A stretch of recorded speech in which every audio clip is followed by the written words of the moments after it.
Hello everyone, my name is Chaplain Gale Yandell, and the International Fellowship of Chaplains is proud to announce that we are starting a brand new series on why is chaplaincy relevant.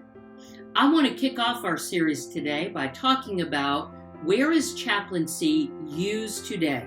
In other words, where can we use chaplaincy right here, right now? In order to examine this question, I think it's important to note the current state of affairs in regard to religion and spiritual beliefs. A new report by Pew Research Center and the General Social Survey Company found that Christianity is on the decline, and the percentage of people who identify as religiously unaffiliated is rising. It could be one day that it will become the majority. So with the decline of both institutional religious affiliation and the decline in a belief in God, I think it's fair to say chaplains are needed more than ever. What about the people who've been hurt by those inside the four walls of the church? Who's going to help them? We talk a lot in chaplaincy about being the bridge between the sacred and the secular. So with that backdrop, let's talk about where chaplaincy can be used today. Honestly, I can't think of a place where chaplaincy couldn't be used. Did you know that chaplains are used in universities to help students and faculty? Chaplains are used in airports to help travelers and staff. The NFL employs chaplains to help players manage their stress. Tyson's Food employs 115 chaplains, as well as Taco Bell, McDonald's, and many other food services.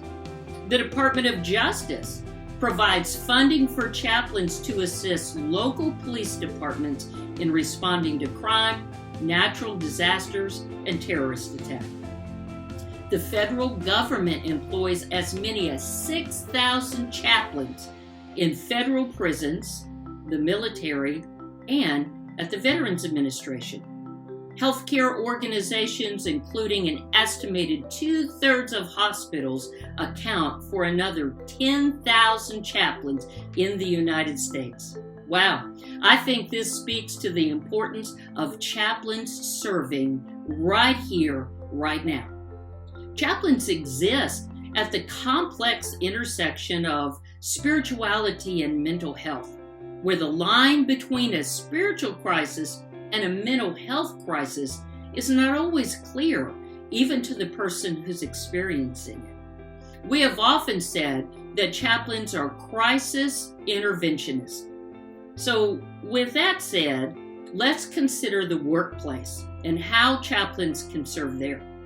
Companies are really starting to realize that the needs of employees are much more than vacation time or just a few days off. People are looking for more help, more relief. So let me ask you, do you have any coworkers who are struggling with personal or professional issues? Is there any illness in their family? Are they experiencing financial issues? Do they have a loved one who's an addict? Oh, you have a coworker experiencing some of the issues that I mentioned. Well, that would be a place and a circumstance where a chaplain could really be useful. Remember, people don't leave their spiritual needs at home. They follow people to work, just like their problems do. Many people won't use therapy services because of concerns about the stigma associated with seeing a therapist. Others fear they won't get promoted if their supervisors find out they're having some type of personal crisis. Well, talking to a chaplain doesn't carry those same concerns. A chaplain can lead people to open up through listening and being non-judgmental and being a ministry of presence when the person might not otherwise be willing to talk to anyone. The usefulness of a chaplain is not limited to the workplace. Have you stood in line recently? Any line. At the bank. Oh wait, we don't go to the bank anymore.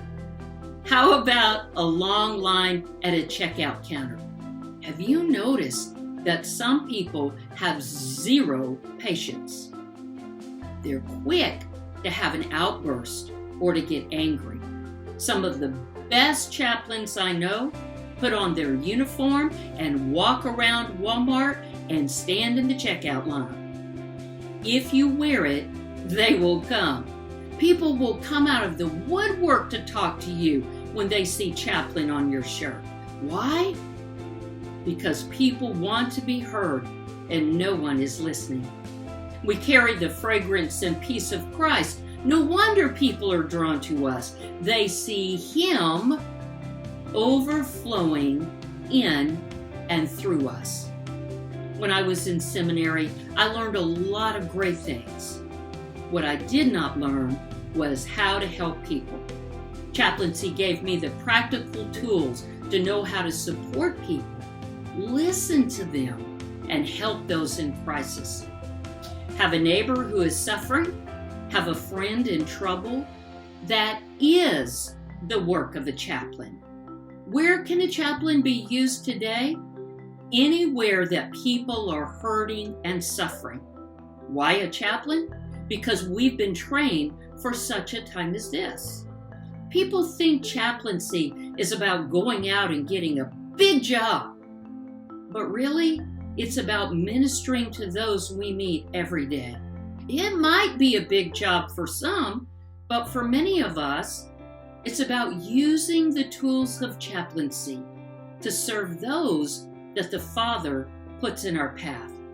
Listen, my friends, time is short and things are not going to get any better. The people out there need you. They need you to be the hands and feet of the Father. One more time, where can chaplaincy be used? Wherever there are hurting people. So my friends, let's get busy. Chaplains for such a time as this. Thank you.